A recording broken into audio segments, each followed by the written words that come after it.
It's Mad Men Sports. First win of the year, baby. 35-0. 1-1.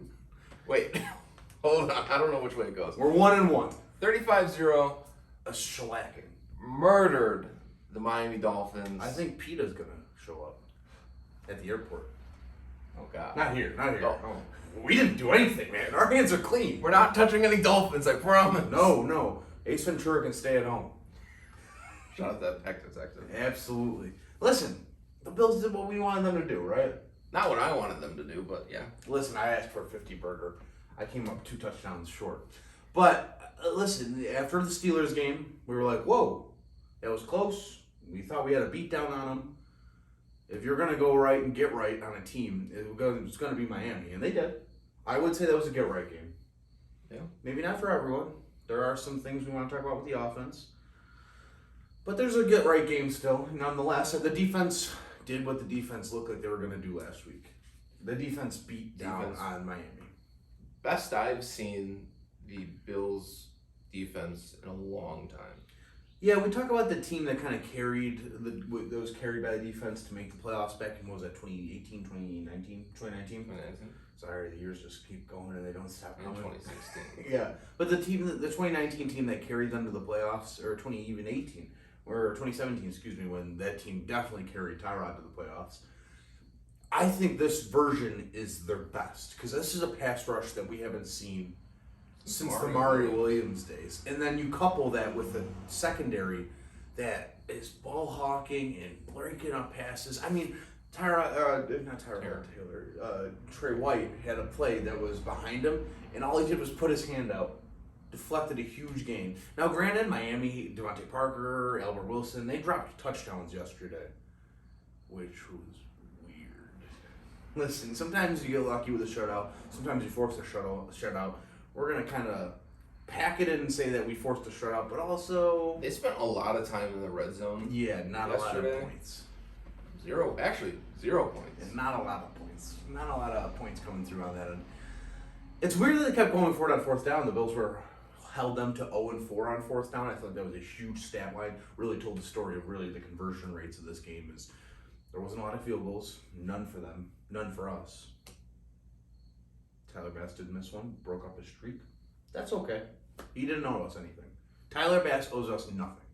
When he gets his number called, he always answers. Taron Johnson has been the MVP of the defense. Yeah, he's been spectacular. I think there's a lot of MVPs going around on the defense. I think Taron Johnson is one of those guys that, he is starting to really hit his prime, and it's a shame it's during contract season because this guy is going to have to get paid, and we're going to have to talk about how much he wants. But we don't need to worry about it right now. It's week 2. We have other things to kind of zone in on. We're happy to have him, the Weber State product. That it was once famous for getting domed at the, not in the proper sense, getting domed at the scouting combine, and then now he is famous for 2 pick sixes in Bills history that were monumental. So Taron Johnson's turned into a fan favorite. Over the last 3 seasons, it's been fantastic to watch him play. This season is going to be even better. Fantastic news all the way around.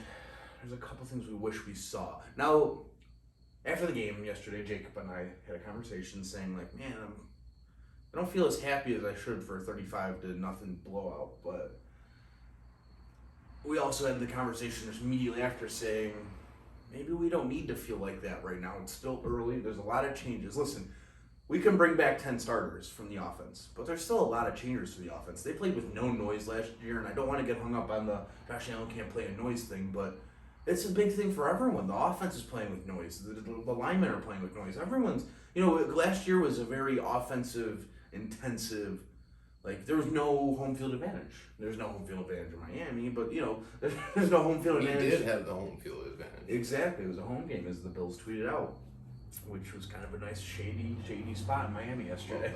Yeah, but, I don't want to say the sky is falling. I'm not chicken-littling this.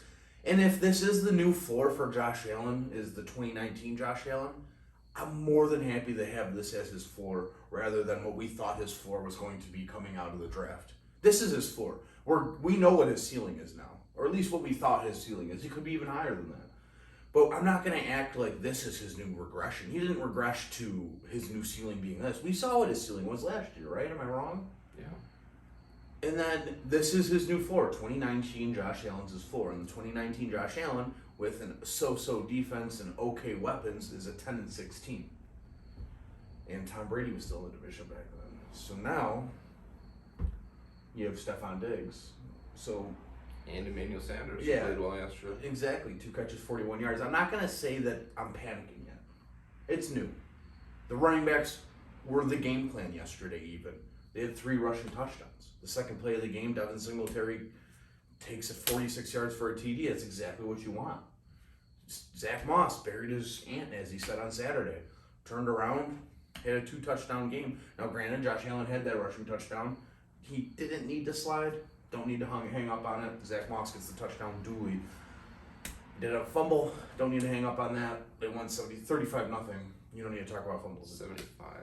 I wanted a 50 burger.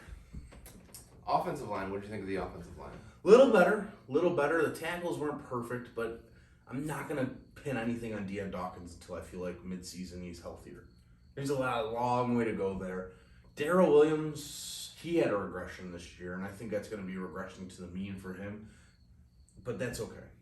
Like I said, it's not noise for just Josh Allen. It's noise for everyone on the offensive line. You know, you have to remember snap counts a little differently. You know, everything's a little different for the offense than it was last year. And that's fine, because this team still put up 35 points on the team that people were talking, maybe they're as good as you in the division. And you walked into their building and hung 35 and didn't let them do anything. You hurt their quarterback, which is exactly what we said. Me and Jake were so proud of ourselves yesterday watching that first quarter. We were like, hey, first read. And then when the first read wasn't there, sack. Second passing play. His first read wasn't there, sack. The Bills' defensive line caused havoc yesterday. I loved it. People thought that the gap was going to be narrowing between the Buffalo Bills and the Miami Dolphins, and I would say I think it's quite widened. the opposite. Yeah, I think it's widened. And I think it's widened because there's now a mental thing there. Yeah. And I know it seems crazy, but I think there's definitely a mental hurdle with the Dolphins now. And I hate doing this because, listen, I hate it. Because I remember there was a mental hurdle for the Bills and Patriots. And no one addressed it, but there's definitely a mental hurdle there. Now the Bills have won 6 straight, 7 out of the last 8 against Miami. Josh Allen puts up AFC MVP type numbers, NFL MVP type numbers against the Dolphins. But there's now a mental thing there, strictly because you needed to get to the playoffs last year. This team's owned you the last 3 seasons. You walk into their building against their backups, and you doubled up on them. It was 56-28, something like that. Like they were just having a field day on you, teeing off. You come in, you're 1-0 in the division. You have a chance to nail a coffin, or put a nail in the coffin of the Buffalo Bills season in week 2. You got your quarterback, you got your Maserati of Jalen Waddle.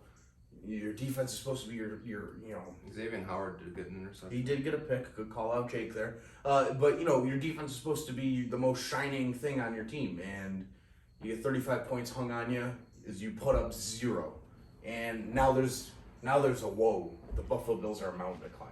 Let's talk about the defensive line. Probably the brightest spot on the Buffalo Bills defense. Without a doubt, dude. Well, who stuck out for you? There's plenty to stick out. Ed Oliver was dropping in coverage. Ed Oliver, yeah. Yeah, I mean, I saw a play. Star had 3 guys blocking him at one point.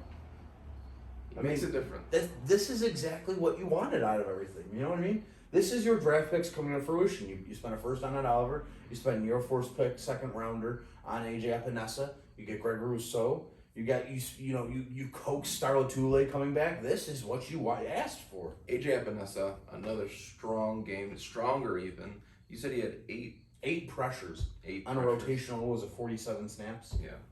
8 pressures on 47 snaps. Greg Rousseau coming home to Miami. 2 sacks. 2 tackles for losses. Love Rousseau. I think he's going to be He's going to be great. He's a force to reckon with. We talk about, Aaron Donalds, TJ Watt. This guy is probably the best defensive lineman in the AFC East right now. And he's on his second game. Maybe, and I know it's super early, but he's playing a stud above everyone else right now. Thinking. Yeah. Yeah, I mean, he's playing a stud above everyone right now. And he's only, 20 years old? Didn't play at all last year. Didn't play at all last year. Took a year off because of COVID. Look at him go. Then we have a 20-year-old out here running around who's only going to get better.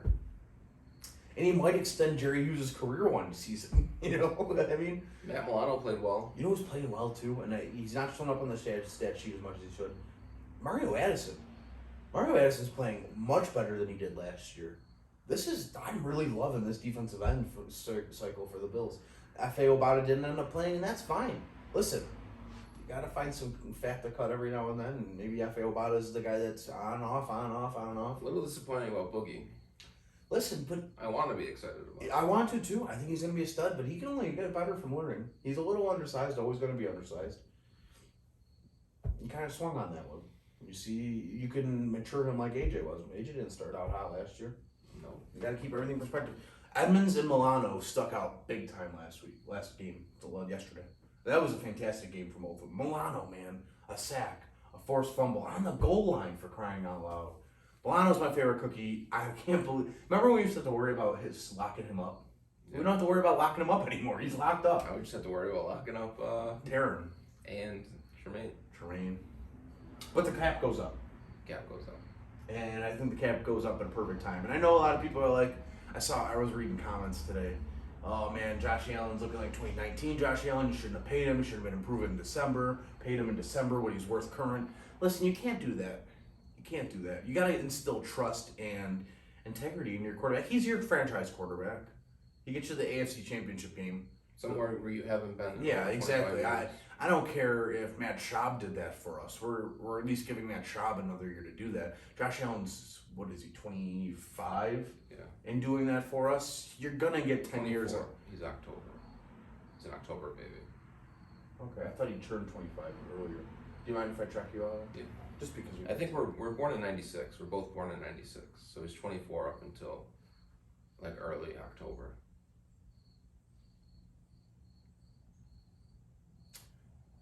Yeah. Was he born in 96? I'm looking it up now. It should show up just if you Google his name. Like it'll show up. 25 years old, May 21st. Is it May Day? Yeah. No shit. May Day. Which means his parents probably conceived him in October. That's what you were thinking of. Valentine's. You sick bastard. What was going on in the Allen Farms in October of 95? No, for sure. And that's it's fun. It's fun. The world had me, and then they were like, damn, I don't want to. I want another one of those. I want that. No, but Josh Allen's 25, and you're going to get, at least 2 more contracts out of him. Let him grow. Yeah. I don't think the fan base needs to panic. You barely lost to the Pittsburgh Steelers, and I literally mean barely. You are a punt away from not losing that game. You're a punt away from being 2-0. I think the only 2-0, there's only 3 2-0 teams. There's the Raiders and the Broncos, which are both in the AFC West, which I want to touch on real quick, because I know it's not something we want to really harp on, but Patrick Mahomes and the Bills have had this weird thing where, like, damn, they're kind of beating up on us. And Patrick Mahomes have always been like, we should have drafted Patrick Mahomes. Patrick Mahomes has got a division on his hands now. Something that the Bills might have thought was going to happen, but I don't know. Zach Wilson threw 4 interceptions yesterday. The Patriots dude lost to someone we won with. That's a rushing team, so I'm not really worried about the Patriots quarterback ever. That'll be a game manager career for him. And the Dolphins, who we thought were going to be right on our heels, seem to be on the next block and around the corner. So they're not really in the same neighborhood as us. But the Patrick Mahomes Kansas City Chiefs have a 2-0 Raiders team, which may be a fluke, but they have a 2-0 Raiders team. And they have a 2-0 Broncos team, which I think is firing on all cylinders right now. We might talk about the Bills being 1-1 with a 35-point blowout to a division rival, not firing on all cylinders. The Broncos may be in a full-fledged cylinder machine right now, and they got a good defense there. We dropped almost 50 points on them last year. Yeah, we hung some points on them, but Teddy Bridgewater's a much better quarterback than Drew Siflock. But then the Chargers, they lost to the Cowboys last night on a last-second field goal. But the Chargers are a good team. That's a hell of a division. And I'm glad we don't have to worry about it. The Chiefs are 1-1, lost to the Ravens in a very tough game last night from what I've 36-35. Yeah. You wouldn't know. I wouldn't know. I fell asleep last night watching it, and then Jake sat outside my house for a half hour. That's why it's light outside. Yeah. I told Carissa, I go, hey, I fell asleep, and Jake waited outside our back door for a half hour. She goes, oh, oh, I feel so bad. I go, yeah, he ended up leaving because I just kept sleeping. And she goes, oh my God, you're an asshole. Oh, and I am an asshole, and I do apologize. This is like one of the first podcasts where it's light outside. One of. We've had ones before. Yeah, interviews mostly. We've done ones before. I don't remember why, but we have. We woke up early as fuck. Yeah, that one time, yeah. I don't know. But Diamond in the Rough? What are you going Diamond in the Rough. Diamond in the We're going to have to Rough. put them on the buttons on the broadcaster. But we're going to have to do the Diamond in the Rough. My Diamond in the Rough is probably Taron Johnson. He was all over the field yesterday. He made a great impact. I loved Levi Wallace getting that pass breakup. Hate that taunting penalty. I'll put that on my gravestone. That taunting penalty. That rule stupid. sucks. Yeah. Great interception by Levi, caused by AJ Epinesa getting a pressure in Jacoby Brissett's face, which we didn't even talk about getting 2 out of the game. But we don't like to hype up injuries because they hurt like hell. So I'm not going to be proud about that. They do hurt. Mine is Greg Rousseau, 20 years old, came back to Miami, 2 sacks, 2 tackles for losses. Welcome to the NFL, big fella. And Diamond Dave was absent. His official Diamond in the Rough is Devin Singletary. Second play of the game, 46-odd yard touchdown. Ended the day with ish 84 yards. Solid game out of Devin Singletary. Devin Singletary is surprising, but he set the tone for the game, so I completely It's understand always that. surprising. Completely understand it because he did set the